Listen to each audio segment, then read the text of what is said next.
topic of the discussion is standard error of the regression that is available in the table number 4 of the SPSS regression output.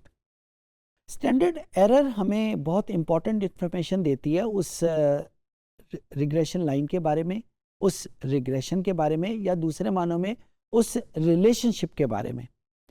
ये तो हमें पता है कि हम ये सारी कैलकुलेशन एक सैंपल की बेस पे कर रहे हैं। तो जब हम सैंपल की बेस पे कर रहे हैं तो पॉसिबिलिटी है कि एक्चुअल में ये वैल्यू डिफरेंट हो जाए, यानी एक्चुअल जो टोटल पॉपुलेशन है जहाँ से वो सैंपल लिया गया है, तो पॉसिबल है कि ये वैल्यूज़ जो है वो चेंज हो सकती हैं।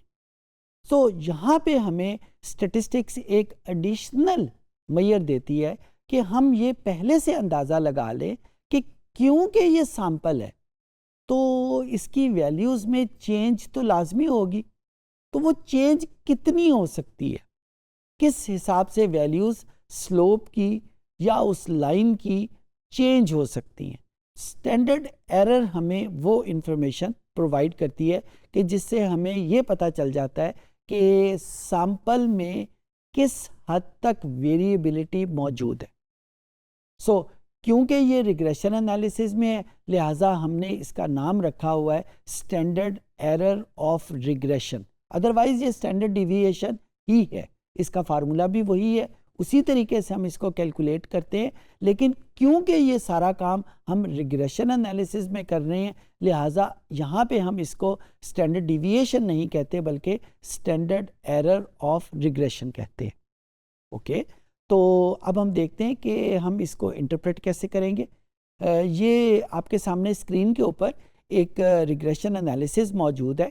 इस रिग्रेशन एनालिसिस में टेबल नंबर 1 हमें ये बता रहा है कि इसमें डिपेंडेंट वेरिएबल क्या था, इसमें इंडिपेंडेंट वेरिएबल क्या था। डिपेंडेंट वेरिएबल के तौर के ऊपर मेरे पास फ्यूल एफिशिएंसी मौजूद है, इंडिपेंडेंट वेरिएबल के तौर के ऊपर मेरे सामने हॉर्स पावर की वैल्यू मौजूद है। BAR जो कि एजम्पशन हम यूज़ करते हैं उसकी लीनियरिटी को इस्टेब्लिश करने के लिए, वो हम R² की मदद से उसको सर्टिफाई करते हैं। R² की वैल्यू 0.374 है जो कि 0.02 से काफ़ी ऊपर है, लिहाजा हम ये कंफर्म्ड हैं कि जो लीनियर रिग्रेशन के बारे में हमने एजम्पशन की थी वो ठीक की थी, उसमें कोई गलती नहीं है। ओके जी, अब हम टेबल नंबर 4 में आते हैं। टेबल नंबर 4 में अगर आप कॉलम नंबर 3 देखें जो कि बी के कॉलम से अगला कॉलम है स्टैंडर्ड एरर, ये हमें स्टैंडर्ड एरर के बारे में इंफॉर्मेशन देता है। और क्योंकि रिग्रेशन में 2 चीज़ें आ रही हैं, सिंपल रिग्रेशन था ना, तो सिंपल रिग्रेशन में एक ही इंडिपेंडेंट वेरिएबल होगा, एक ही वाई इंटरसेप्ट होगा, तो यहाँ पे हमारे पास 2 वैल्यूज़ आ रही हैं। तो स्टैंडर्ड एरर मुझे ये इंफॉर्मेशन दे रही है कि वाई इंटरसेप्ट या कांस्टेंट की स्टैंडर्ड एरर 0.936 है और इसकी हॉर्स पावर की स्टैंडर्ड एरर 0.005 है। न्यूमेरिकली तो ये बहुत छोटी वैल्यूज़ है, लेकिन क्या ये बड़ी अच्छी वैल्यूज़ हैं? क्या इससे हमें वरी हो जाना चाहिए?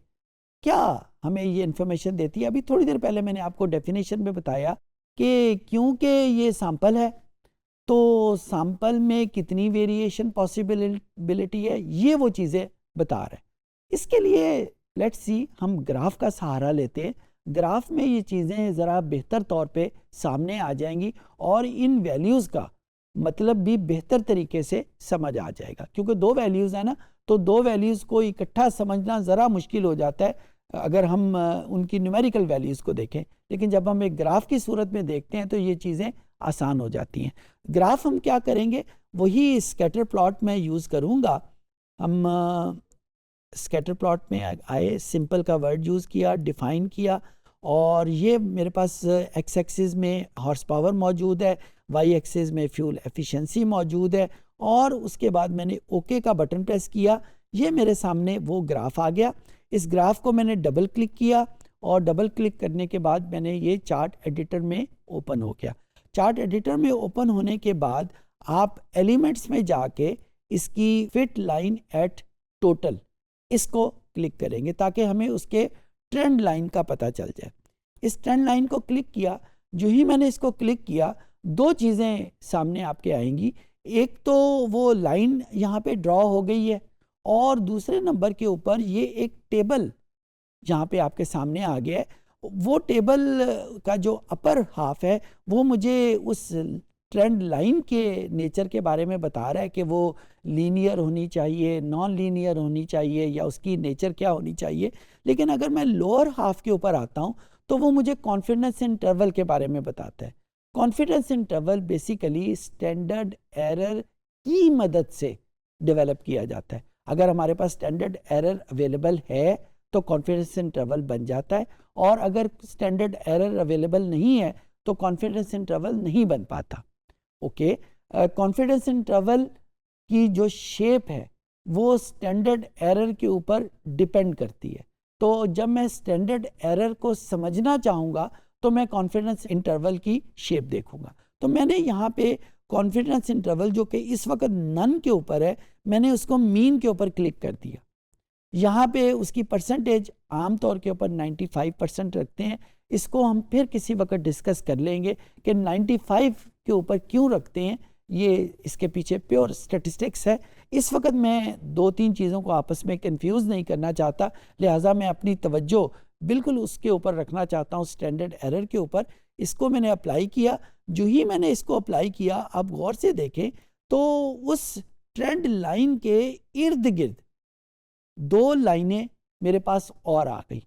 ये आप दरमियान में देखें, ये वही ट्रेंड लाइन है जो इसके रिग्रेशन को शो कर रही है, और उसके इर्द गिर्द दो लाइनें आ गई। अच्छा, ये जो दो लाइनें नई बनी हैं ये स्ट्रेट लाइन नहीं है, ये कर्व मौजूद है। जो ऊपर वाली लाइन है उसका कर्व जो है वो अपवर्ड है, यानी वो कनकेव है, और वो जो नीचे वाली लाइन है वो कॉन्वेक्स है, जो डाउनवर्ड उसको शो कर रही है। ये वो कॉन्फिडेंस इंटरवल है जो हमें बताता है कि इस लाइन में कितनी वेरिएबिलिटी पॉसिबल है based on the variation in the sample, जो कि हमने स्टैंडर्ड एरर की डेफिनेशन की थी।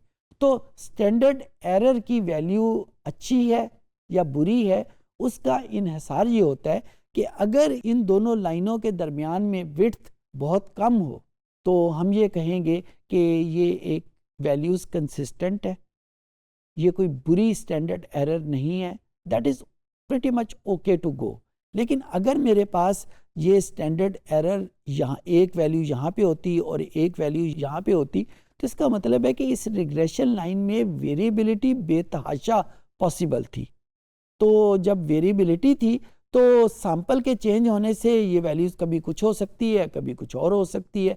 तो वहाँ पे पॉसिबिलिटी थी कि ये जो स्टैंडर्ड एरर है ये हमें गलत इंफॉर्मेशन, यानी एक गलत साइड की तरफ लेके जा रही है, कि ये हमें ये जो रिग्रेशन हमने कंडक्ट किया है ये कोई अच्छा रिग्रेशन नहीं है। गलत का मतलब इनएक्यूरेट नहीं है, गलत का मतलब ये है कि ये रिग्रेशन एनालिसिस इतना बेहतर एनालिसिस नहीं है। हम यहाँ पे दोबारा उसकी तरफ आते हैं कि स्टैंडर्ड एरर हमें बेसिकली उस रिग्रेशन लाइन की कंसिस्टेंसी के बारे में बताती है। अगर स्टैंडर्ड एरर छोटी होगी तो हम ये कहेंगे कि जो रिग्रेशन लाइन है वो बहुत कंसिस्टेंट है, और अगर ये स्टैंडर्ड एरर की वैल्यू ज़्यादा है तो इसका मतलब ये होगा कि रिग्रेशन लाइन में भी बेतहाशा वेरिएबिलिटी की पॉसिबिलिटी मौजूद है, और अगर हम सैंपल चेंज करें उसी पॉपुलेशन में से तो इसकी लाइन कुछ और भी हो सकती है, और इसका रिलेशनशिप कुछ और भी हो सकता है, क्योंकि जब रिग्रेशन लाइन चेंज होती है तो रिलेशनशिप भी बदल जाता है, उसकी स्लोप की वैल्यू बदल जाती है, उसकी इंटरसेप्ट की वैल्यू बदल जाती है। और दूसरे नंबर के ऊपर जो बहुत इंपॉर्टेंट चीज़ है यहाँ पे देखने की, कि अगर हम स्टैंडर्ड एरर, इंटरसेप्ट की और स्लोप की आपस में कंपेयर करें तो वाई इंटरसेप्ट की स्टैंडर्ड एरर ज़्यादा है और स्लोप की स्टैंडर्ड एरर कम है। तो हम यहाँ पे ये कह सकते हैं कि वाई इंटरसेप्ट में चेंज के चांसेस ज़्यादा हैं और स्लोप में चेंज के चांसेस बहुत कम हैं। तो इस तरीके से हम इन स्टैंडर्ड एरर को इंटरप्रेट करेंगे। I hope I could make my self understood.